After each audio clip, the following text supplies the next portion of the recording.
गठबंधन के लोग उस सीट पर चुनाव लड़ने से डर गए हैं, मैदान छोड़ के भाग गए हैं। पिछले चुनाव में कांग्रेस पार्टी वहां से चुनाव लड़ी थी, उसने हाथ खड़ा कर दिया। तो आप ऐसी यही समझ लीजिए कि कितना डर है आज भी महागठबंधन के लोगों को। पक्ष विपक्ष होगा ही, चाहे प्रशांत किशोर लड़ रहे हैं, उनके अंदर कहाँ से चिंतन मनन किए होंगे, कुछ उनको लगा होगा कि भाई लड़के देख लेते हैं, क्योंकि अभी तक उनको ये लग रहा है कि हम बहुत ही बहादुर हैं। समझते हैं जनता को दिग्भ्रमित लोग करते हैं। अकाउंटेबिलिटी आपकी जनता का सेवा करना है, जनता के लिए विकास करना है। कोई रातों रात चमकने के चक्कर में कुछ न कुछ करते हैं, करने दीजिए। नमस्कार, आप है न्यूज़ फोर नेशन पर। मैं आपके साथ अभिजीत सिंह। बिहार में एक सीट पर उपचुनाव होना है, बांकीपुर विधानसभा में, जहां पर बीजेपी के राष्ट्रीय अध्यक्ष नितिन नवीन ने विधायक पद से इस्तीफा दिया। उसके बाद उपचुनाव का ऐलान भी हो गया। और वहीं बात करें तो सियासत है वो गर्मा गई है। जनसुराज के सूत्रधार प्रशांत किशोर भी चुनाव लड़ने का टाल है, उन्होंने थोक दिया है। तो वहीं बात करें तो इसको लेकर जब सवाल किया गया संतोष सुमन, जो बिहार सरकार में मंत्री हैं, उनसे जब सवाल किया गया कि महागठबंधन भी तैयारी कर रही है, आरजेडी भी तैयारी कर रही है, इसको लेकर उन्होंने बड़ा बयान दिया। और वहीं भरत तिवारी इनकाउंटर को लेकर जिस तरह से मंत्री अशोक चौधरी ने बयान दिया, उसको लेकर भी क्या कुछ कर रहे हैं संतोष सुमन, छोड़ जाते उनके तमाम बयानों के साथ। मैदान में है और कहा यह भी जा रहा है कि नीतीश कुमार को बीजेपी ने हटा दिया है, तो इस बार जो बीजेपी के उम्मीदवार हैं उनको हराने का पता नहीं कहाँ से आप लोग को ये सब न्यूज़ मिलता है। हम तो इतना जानते हैं, एकदम क्लियर है, और क्लियर आपको भी नज़र आ रहा है कि महागठबंधन के लोग उस सीट पर चुनाव लड़ने से डर गए हैं, मैदान छोड़ के भाग गए हैं। पिछले चुनाव में कांग्रेस पार्टी वहां से चुनाव लड़ी थी, उसने हाथ खड़ा कर दिया। तो आप ऐसी यही समझ लीजिए कि कितना डर है आज भी महागठबंधन के लोगों को। एनडीए राष्ट्रीय अध्यक्ष भारतीय जनता पार्टी का वो सीट है, और हम समझते हैं कि उस सीट पर कहीं पर कोई दिक्कत नहीं है। उनकी पुरानी सीट है, उन्होंने काम किया है, जनता का आशीर्वाद उनके साथ है, तो कहीं कोई दिक्कत ही नहीं है। कौन लड़े क्या लड़े, इससे क्या मतलब। यानी एनडीए जीत रही है, इसमें कोई शक थोड़ी है। तो लगातार नई बात तो कुछ है ही नहीं है, कई एक सालों से लगातार जीत रही है। संजय झा ने भी कहा कि ये बांकीपुर सीट जो अपने बिहार वासियों के काम को बात है, आप कैसे?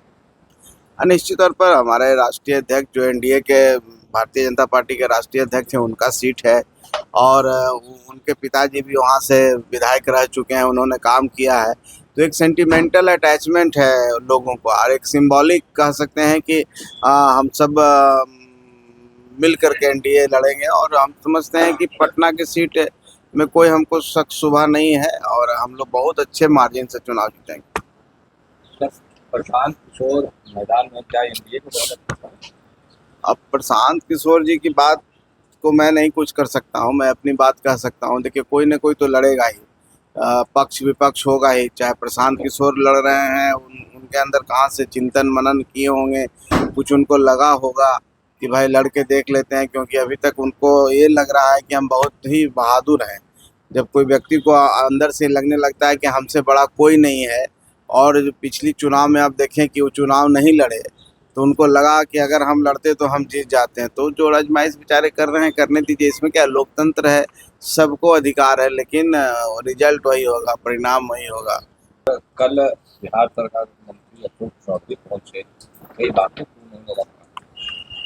देखिए, सरकार ने अपनी मंशा स्पष्ट कर दी है। माननीय मुख्यमंत्री जी ने न्यायिक जांच के उनके आदेश पर न्यायिक जांच हो रहे हैं, और हम समझते हैं कि जब कोई जांच हो रहा है और सर्वोच्च जांच है, न्यायिक जांच है, तो जब तक उस जांच का फलाफल नहीं आए तो हम सबको कोई टिप्पणी नहीं करनी चाहिए, हम सबको परहेज करनी चाहिए। आप विश्वास रखिए हमारी सरकार पर, माननीय मुख्यमंत्री जी पर।